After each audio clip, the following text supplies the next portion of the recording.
Mm,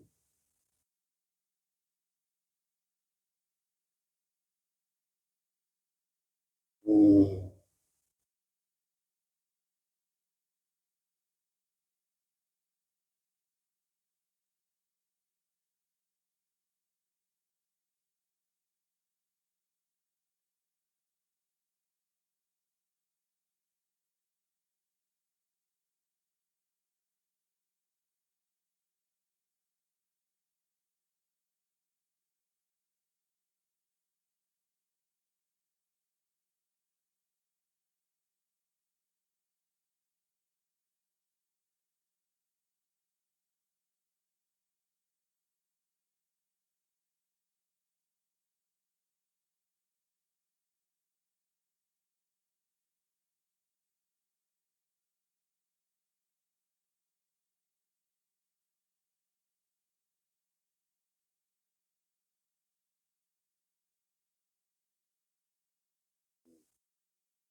mm,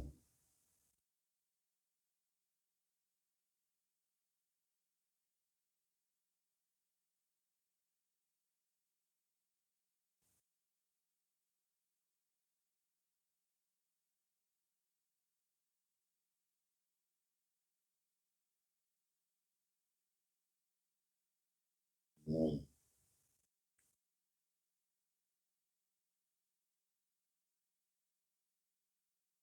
mm,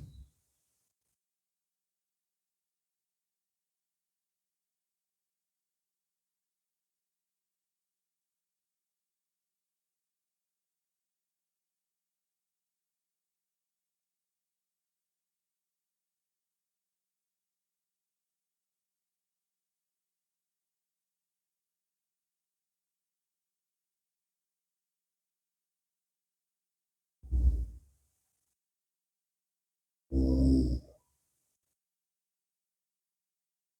mm,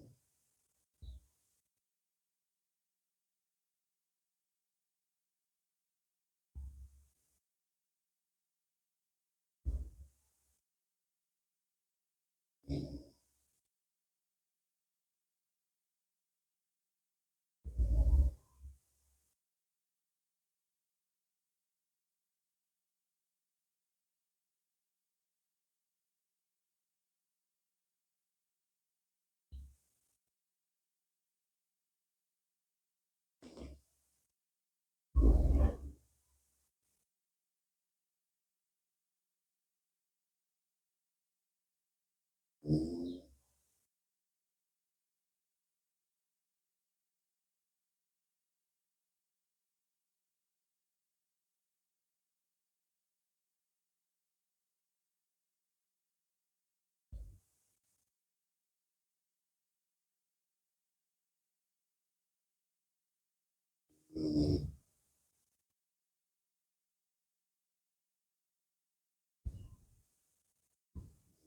mm,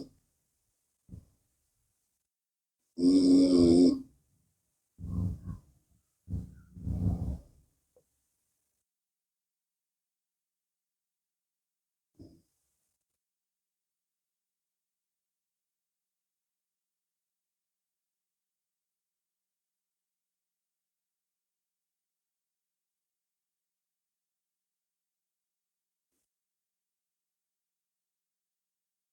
mm,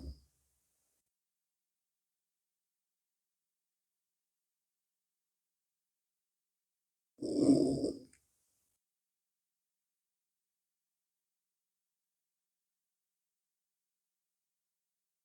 mm.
अपने ही चंचल मन को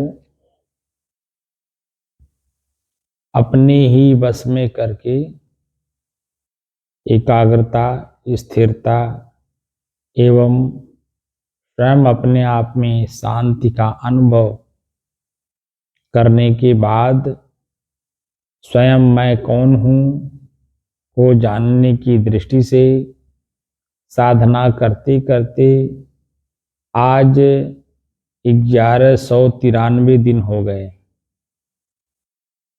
तारीख 12 फरवरी सन 2025, दिन बुधवार, प्रातः काल का समय।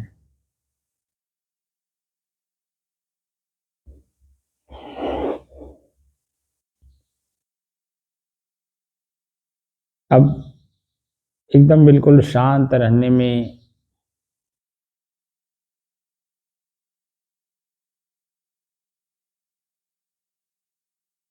जो आनंद है वो आंख खोल कर देखने में नहीं, कान से दूसरे लोगों की बात को सुनने में नहीं, यानी इस शरीर के भीतर जो मैं है वो मैं जब अपने आप में एकदम स्थित हो जाता है, ये शरीर की इंद्रियां अपनी क्रियाओं से मुक्त हो जाती हैं।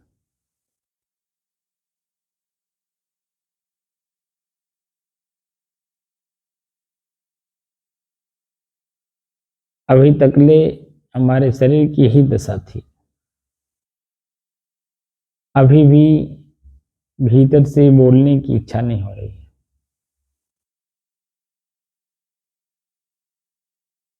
कल शाम को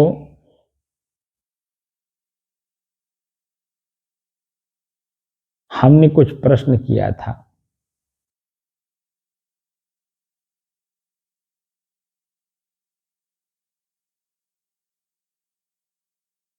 उस प्रश्न का उत्तर ढूंढना है।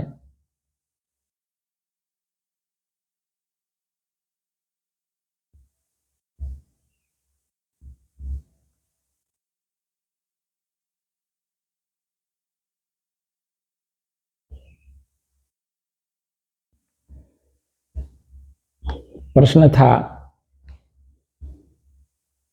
आत्मज्ञान और आत्मबोध में कोई अंतर है या नहीं।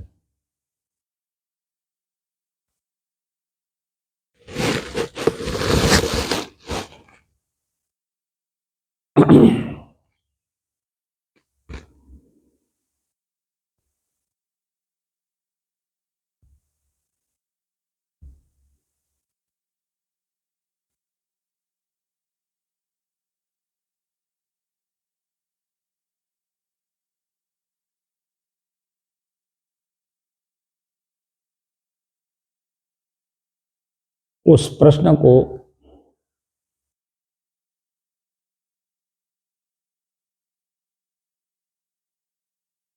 हमें खुद अपने आप में ही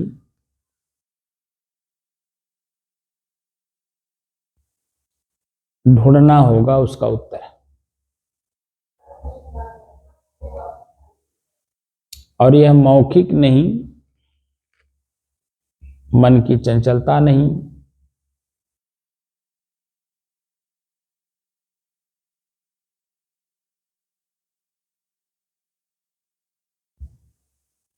ना ही बुद्धि स्तर का ही काम है।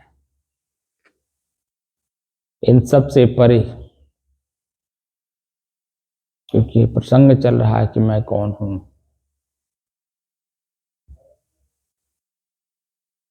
अपने ही आप को अपने आप में ही ढूंढने का काम चल रहा है।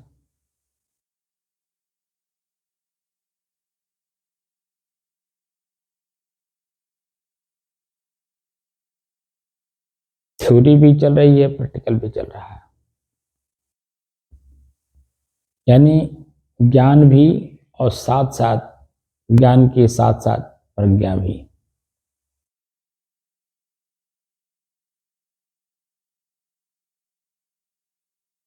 जो प्रज्ञा को धारण करे वो प्रज्ञावान,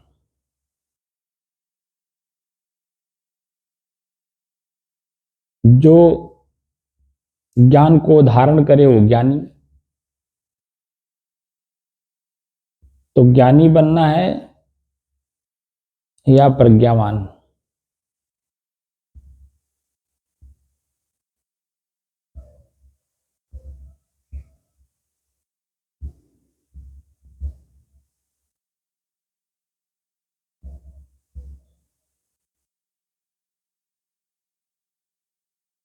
तो यहां सीधा सीधा सा अर्थ है कि ज्ञानी नहीं बनना है बल्कि प्रज्ञावान बनना है।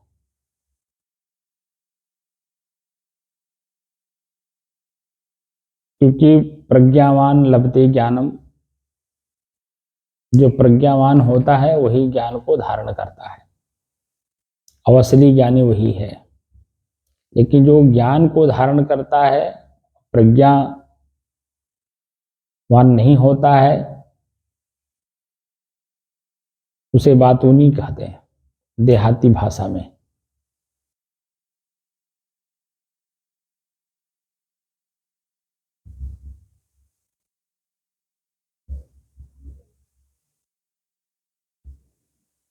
वो सिर्फ बरबर बरबर बरबर बोलता ही रहेगा और उसको खुद नहीं पता मेरे जीवन का अस्तित्व क्या है।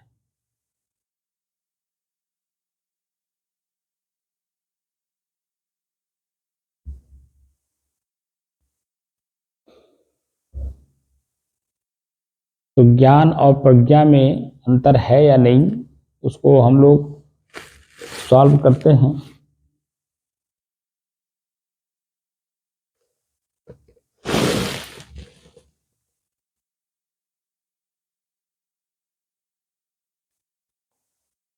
कल प्रश्न किया था मैं और रात में इसको खोजने का काम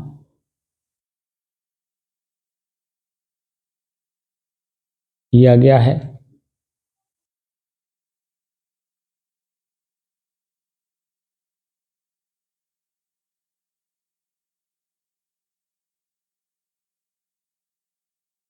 तो आत्मबोध और आत्मज्ञान में अंतर है या नहीं, इसे समझने का प्रयास करते हैं। सामान्यतः एक समझे जाने वाले आत्मज्ञान और आत्मबोध में बहुत अंतर है, थोड़ा मोड़ा नहीं, बहुत अंतर है। और क्या अंतर है? बौद्धिक दक्षता से बाह्य जानकारियों का संग्रहण ज्ञान कहलाता है। बौद्धिक दक्षता यानी बुद्धि में जचा लेना, जो निश्चय कर लिया जाता है। जैसे आंख ने देख लिया, उसे हमने बुद्धि स्तर पे स्थिर कर लिया। क्या स्थिर किया? सामने जो दृश्य दिखाई दिया। कान से शब्द हमने स्थिर कर लिया, निश्चय कर लिया कि इन्होंने ऐसा कहा। इसे बौद्धिक दक्षता कहते हैं। बौद्धिक दक्षता से बाह्य जानकारियों का संग्रहण ज्ञान कहलाता है, जबकि बोध आत्मस्फूर्त ज्ञान का पवित्रतम रूप है। इसको प्रज्ञावान कहते हैं।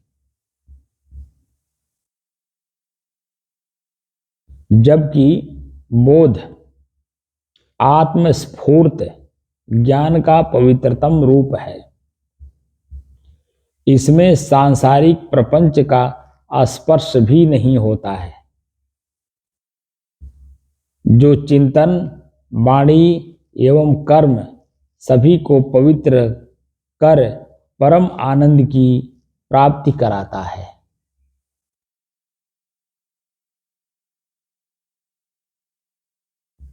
संसार में ज्ञान का दुरुपयोग तो देखा जाता है, पर बोध केवल मंगलकारी होता है, क्योंकि वो स्थितिवान होता है ना। बोध का मतलब होता है तृप्त हो जाना, संतुष्ट हो जाना, अपने आप में स्वयं में स्थिर हो जाना।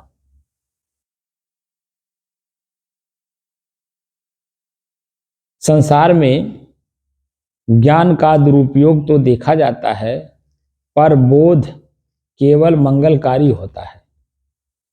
अतएव ज्ञान तब तक सार्थक नहीं होता जब तक बोध का विषय न बने।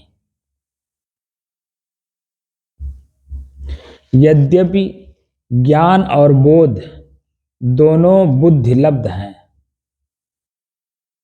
किंतु सांसारिक माया के वशीभूत होकर स्वार्थ एवं लोभ से प्रेरित बुद्धि आत्मबोध नहीं करा पाती। हालांकि माया का आवरण हटने से समत्व बुद्धि से अर्जित ज्ञान बोध को प्राप्त कर लेता है। हालांकि माया का आवरण हटने से समत्व बुद्धि से अर्जित ज्ञान बोध को प्राप्त कर लेता है। इसीलिए आत्मबोध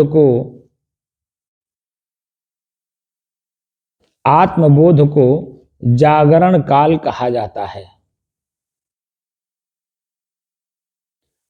राजकुमार सिद्धार्थ को जन्म से ही जगत की वास्तविकता का बोध था। उसकी पुष्टि के लिए उन्होंने गृह त्याग कर दिया।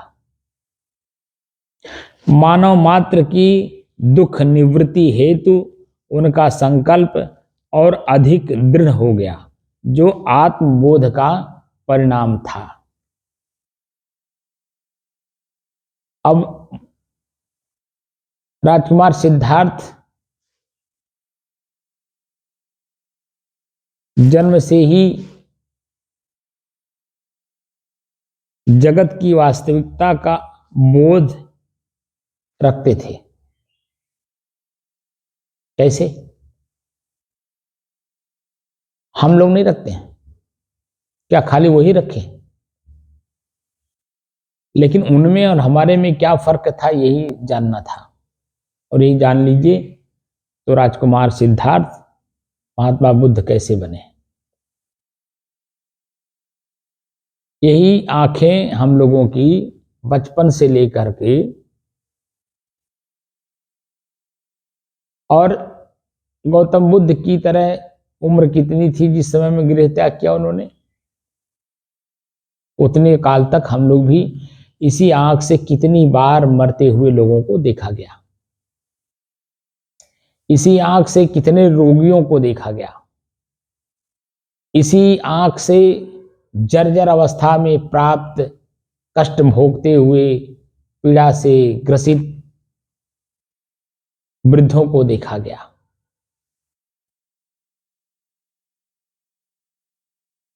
लेकिन देखा गया, उसका सॉल्यूशन नहीं खोजा गया। महात्मा बुद्ध जब प्रथम बार रोगी को देखे और देख करके अपने ऊपर प्रतिक्रिया किया कि जो घटना इस रोगी के साथ, यानी वो भी एक मनुष्य है, शरीर उसका भी है, वो जो रोग से ग्रसित है, क्या उस रोग से मैं भी ग्रसित होऊंगा? सारथी ने कहा, जी हुजूर, उम्र के इस पड़ाव पे आप जब आएंगे तो आपका भी शरीर रोगी होगा। वहीं से वापस हो लिए घर को। दूसरे दिन जब राज्य की जनता को या राज्य को देखने के लिए निकले तो मृत को देखा, मृत आदमी को। तो अपने सारथी से पूछते हैं, क्या ये मेरी भी दशा ही होगी? सारथी ने कहा, जी हुजूर, जो जन्म लिया है मरेगा ही। तो जन्म आप भी लिए हैं तो निश्चित है आपकी भी यही दशा होगी। जर्जर अवस्था वाले को देखा,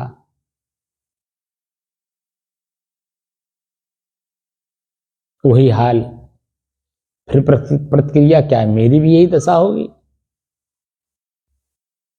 सारथी ने कहा, जी हुजूर, आपकी भी यही दशा होगी। अब देखिए प्रश्न क्या करते हैं, इसका उत्तर क्या है। तो सारथी को जितना ज्ञान था उसने बता दिया। कहा कि हुजूर, इन सब का एक ही उपचार है, भजन करना, भगवान का भजन करना।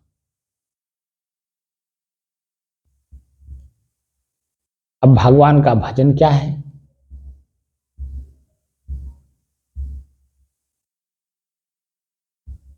उसके बारे में जानकारी प्राप्त किए।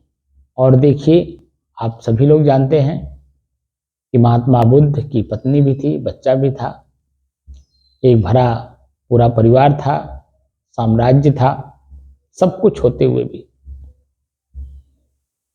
रात के समय में सब कुछ परित्याग करके चल देते हैं। किस लिए? उत्तर ढूंढने के लिए। ये मृत हम ना होने पाए, जर्जर अवस्था को हम ना प्राप्त हों, रोगी हम ना बने, उसका उत्तर भगवान का भजन है। तो भगवान का भजन करके हमें इन सब स्थितियों से मुक्त हो जाना है।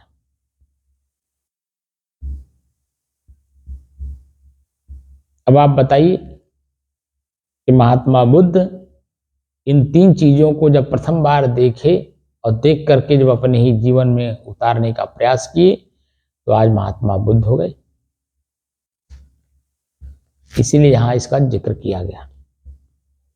तो ज्ञान तो सबको है, आंख यही यही आंख देखता है परिस्थितियों को, लेकिन देख करके क्रिया तो होती है, लेकिन प्रतिक्रिया नहीं होती कि मेरे साथ भी ऐसा होगा। जो प्रतिक्रिया करता है, क्या मेरे साथ भी ऐसा ही होगा, तो वह अपने बचने का उपाय ढूंढता है, किसी भी परिस्थिति से अपने आप को उबारने की कोशिश करता है। क्योंकि क्रिया हुई, प्रतिक्रिया उसने कर लिया कि मेरे साथ भी ऐसा ही होगा। तो ज्ञान तो सबको है, लेकिन बोध नहीं है।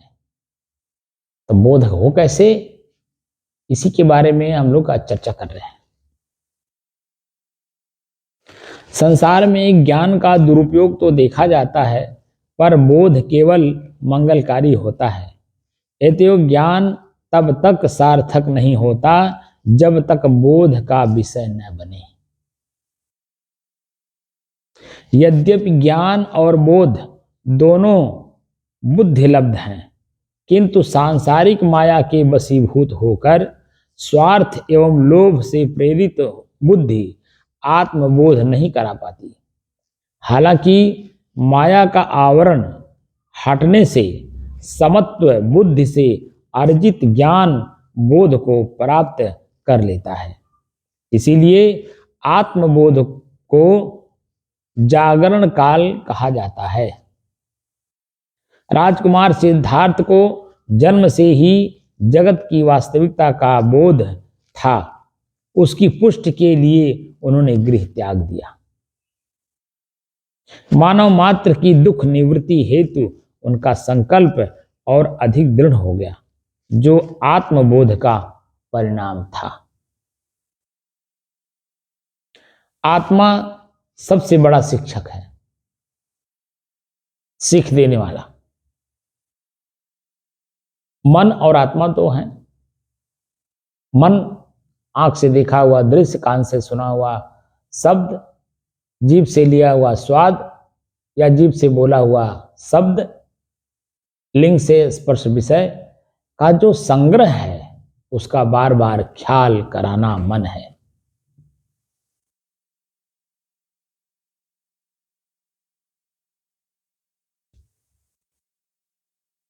और उससे अपने को मुक्त कर लेना, ये आत्मा का काम यानी स्वयं का काम।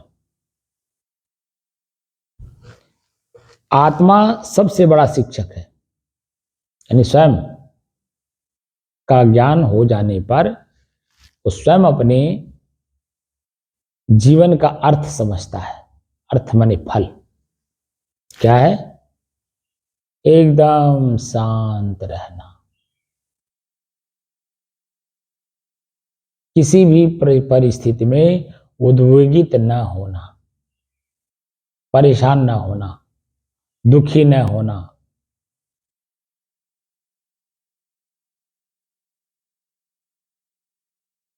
एकदम शांत चित्त बने रहना।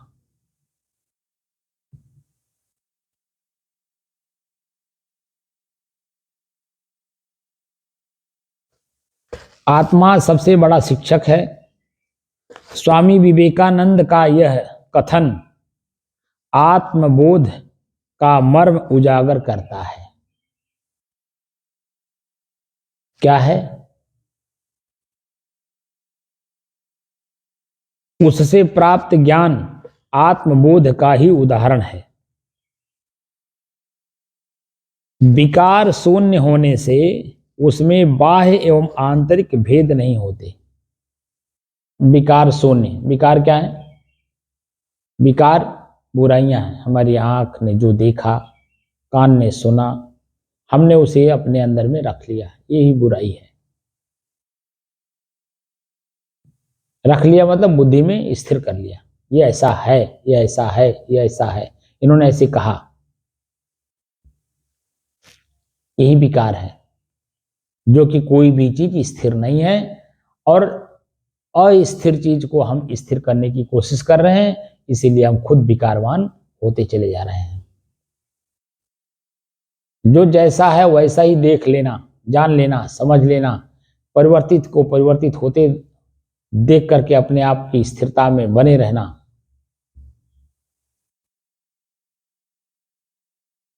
ये आत्मबोध है।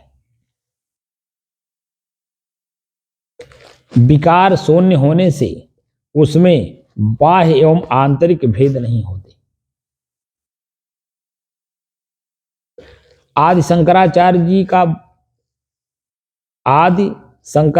जी का आत्मबोध तो इतना प्रबल था कि प्रथम दर्शन में ही वह गुरु के समक्ष अपने परिचय में कहते हैं, गुरुदेव, मैं मन, बुद्धि, अहंकार, चित्त और प्राण नहीं हूं। मैं मन, बुद्धि, अहंकार, चित्त और प्राण नहीं हूं। शरीर का संचालक इंद्रिय समूह भी नहीं हूं। राग द्वेष जाति भेद से मेरा कोई संबंध नहीं। मैं बंधन भी नहीं और मैं मुक्त भी नहीं।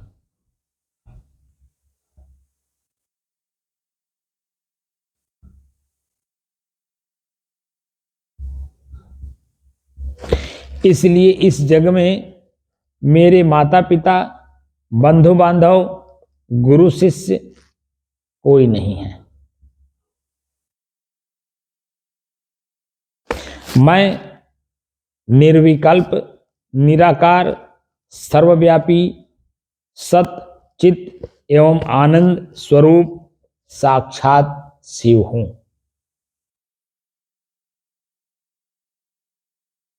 वस्तुतः आत्मबोध परमात्म तत्व की मंगल ध्वनि होती है,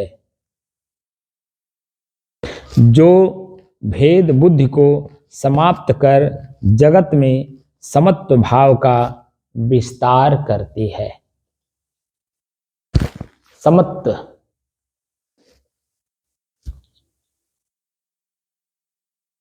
सभी को एक समान देखने वाला। समत्वम योग उच्यते। योग क्या है? समत्वम योग उच्यते। योग माने जुड़ना होता है।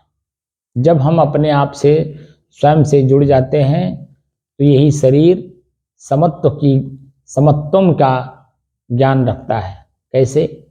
आंख, कान, नाक, जीभ, हाथ, पैर, लिंग, ये सब मेरे हैं, मैं नहीं हूं।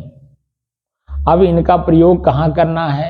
आंख का प्रयोग, कान का प्रयोग, नाक का प्रयोग, जीभ का प्रयोग, लिंग का प्रयोग, हाथ का प्रयोग, पैर का प्रयोग,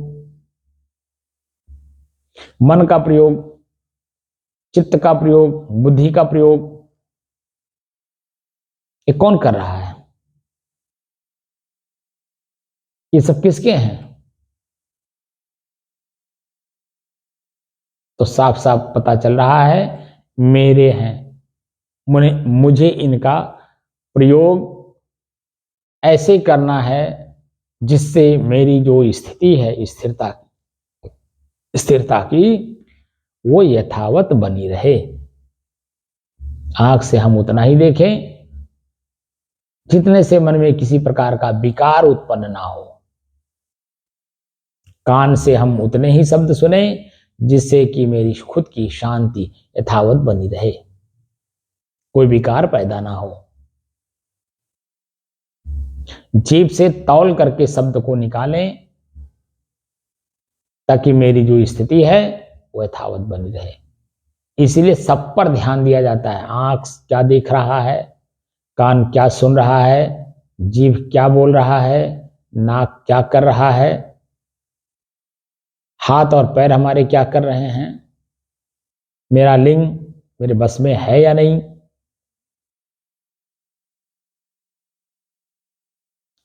सभी विषयों को जानने वाला, समझने वाला, प्रयोग करने वाला जो स्थिर है वही मैं है। उसी मैं को मैं में ही ढूंढना है। मैं माने शरीर और मैं माने मैं स्वयं। मैं स्वयं इसी शरीर में हूं, तभी मेरा शरीर काम कर रहा है। तो इसी शरीर में ढूंढिए, क्या आंख से देखा हुआ दृश्य मैं हूं? आंख देखेगा, प्रतिक्रिया करिए, क्या ये दृश्य देखने वाला आंख ही मैं हूं? कान का प्रयोग करिए सुनने के लिए, प्रतिक्रिया करिए, क्या ये कान मैं हूं जो सुन रहा है?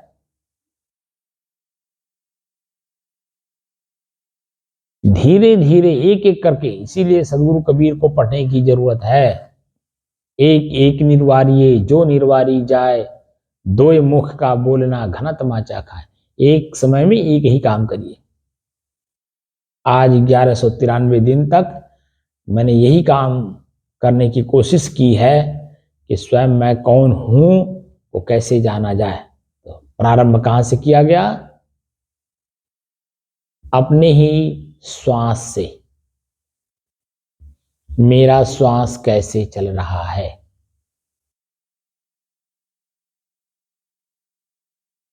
हमने अपने श्वास को देखना प्रारंभ किया। देखते देखते श्वास में कितनी चीजें मिलने लगी, प्रतिक्रिया किया गया, क्या ये श्वास ही मैं हूं? श्वास में प्राप्त होने वाले ठंड, गर्म, शीतल, सुगंध, दुर्गंध, सामान्य, क्या यही मैं हूं? तो पता चला इसका जानने वाला, प्रयोग करने वाला, समझने वाला मैं स्वयं अपने आप में शुद्ध, शांत, स्थिर और एक रस हूं। इसमें तो विकार है, परिवर्तन है, वह मैं नहीं हूं। मैं तो शुद्ध हूं, मेरे में कोई विकार नहीं। धीरे धीरे एक एक करके कहां तक जानने की कोशिश किए? ठंड, शरीर और मैं।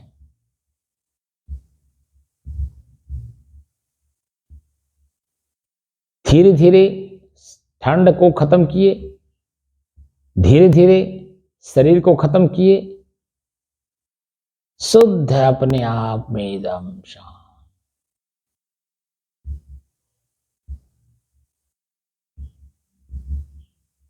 शरीर वर्तमान में किस परिस्थिति में है, स्थित परिस्थिति में कुछ पता नहीं, एकदम शांत स्थिति।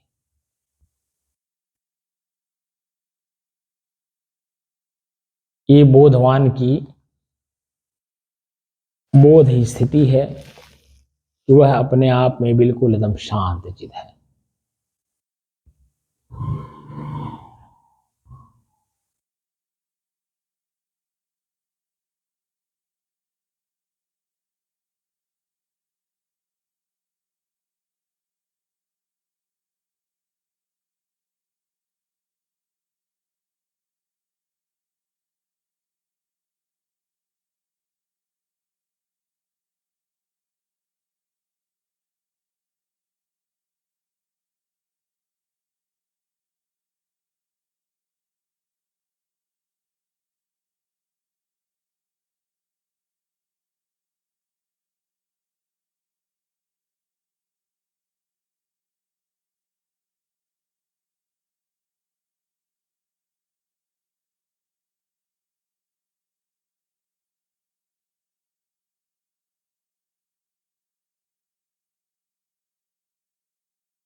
अब देख लीजिए जो शांत की स्थिति बन रही है भीतर से, एक बार टटोलिए। क्या आंख देख रहा है? आंख जब खोला ही नहीं तो देखेगा क्या? क्या कान सुन रहा है? जब एकांत में बैठे हैं, कोई आदमी यहाँ है नहीं, कुछ बोल ही नहीं रहा है कोई, तो कान सुनेगा क्या? नाक सुगंध दुर्गंध ले रहा है, कमरे में बैठे हैं, ठंड का मौसम है,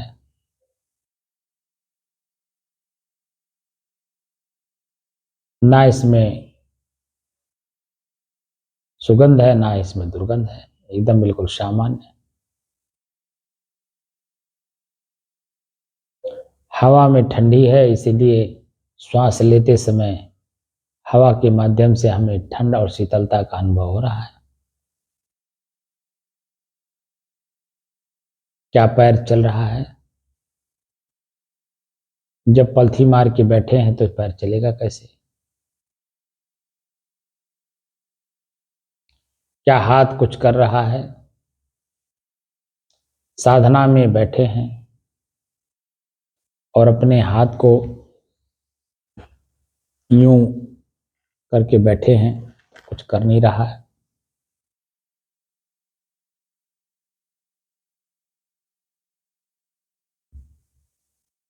क्या लिंग कोई क्रिया कर रहा है?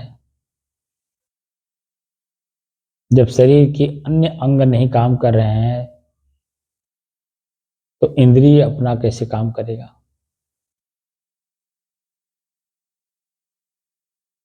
मन क्या कुछ सोच रहा है, ख्याल कर रहा है?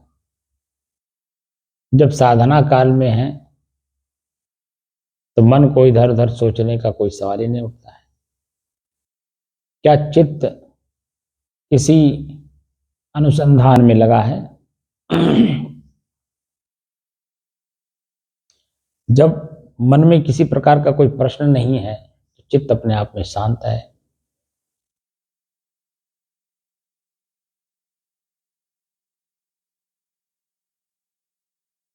तो जब सभी बाह्य शरीर की इंद्रियां और भीतर से अंतःकरण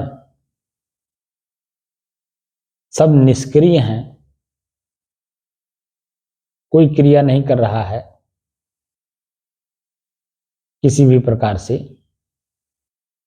तो भीतर में अपने आप की जो मूल स्थिति है आत्मबोध की, वह आत्मबोध स्थिति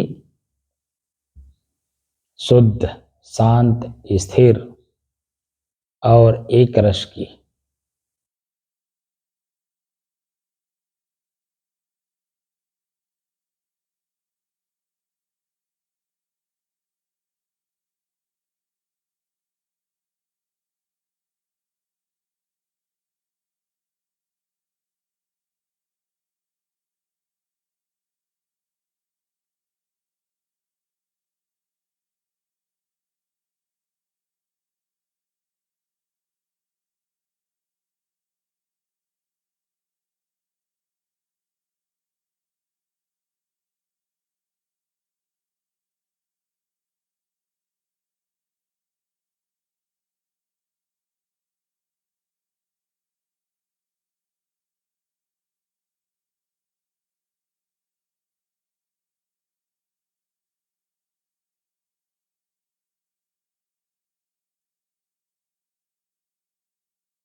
है।